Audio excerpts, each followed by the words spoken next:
Pregame.com.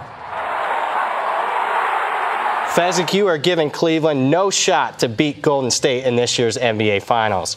This is Brad Powers in the Pregame.com studios just off the Vegas Strip, and it's debate time between me and Fez. Can Cleveland beat Golden State? I say yes. You say no. Why are you saying no, Fez? Realistically, no shot for Cleveland. And I'm saying it because Golden State has 3 of the top 10 players in the NBA right now. Of course, you've got LeBron. He's the very best player. He just doesn't have enough with him. Has no other player that I think is a top 30 player even in the NBA, and I think that the team is going to get exposed. Now, Kyrie Irving, Kevin Love, I'm intrigued because I'm going to disagree with you. Where are they in your top players in the NBA? We'll put Kyrie Irving, who plays no defense, we'll maybe make him 36th, somewhere around there. Kevin Love, 44th.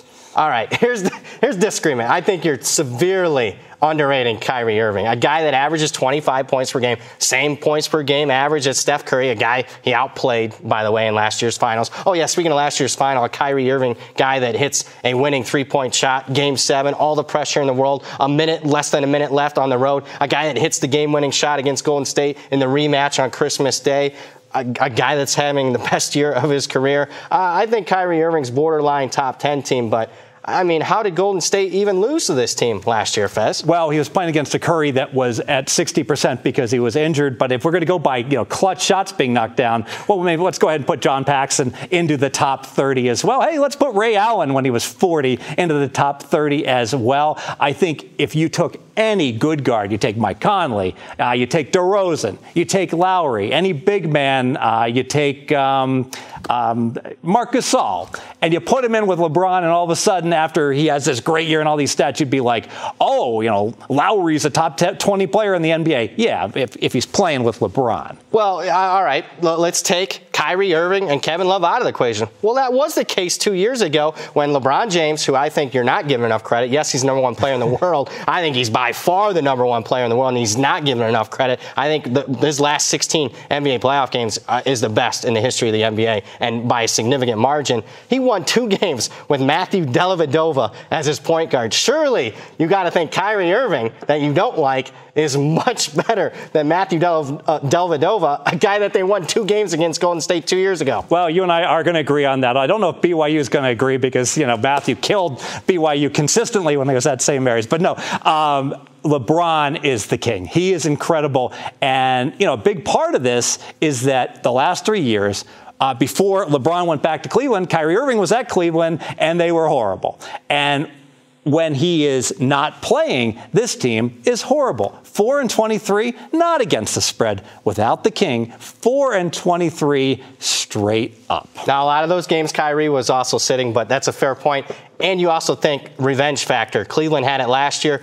Big factor this year. Golden State has it. Yeah, and I think, and I get it, that maybe Cleveland doesn't have as much pressure. Oh, my God, we're never going to win. But look at the Cubs this year. They all in effort last year. LeBron wanted it so bad. Cleveland wanted it so bad.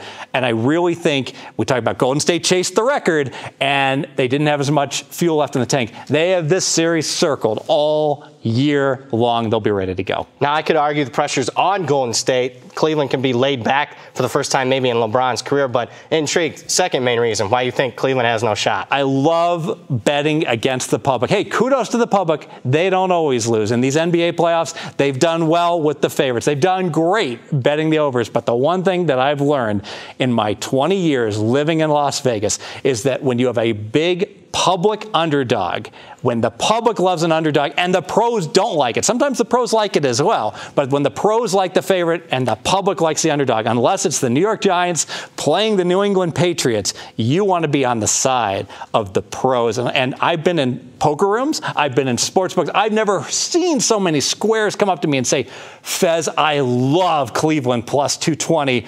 Why aren't they favored in this series? All right. Looking at it, though, it just hasn't been the NBA playoffs. It goes back to the NFL playoffs, college national championship game. You got more guts than me because the public's been on a roll here. I'm a little weary about bucking them here, but I agree with your point as far as public. I love playing underdogs. Go to my college football videos. It's underdog, underdog, underdog. But when the public starts liking them, I start fading, and I agree with you in that regard. But Cleveland, no shot. You got to be out of your mind, Fez. Go ahead and make it official. Make it official. We're going to agree to disagree. I say that Golden State has 3 of the top 10 players. Cleveland has the best player, but Love and Irving aren't even in the top 30. And the public is hammering the Cavs to win it all. The public underdog usually goes down. I will take Vegas against the public. Thank you very much. The Fez Mask says Golden State is your NBA 2017 winner. More videos at pregame.com.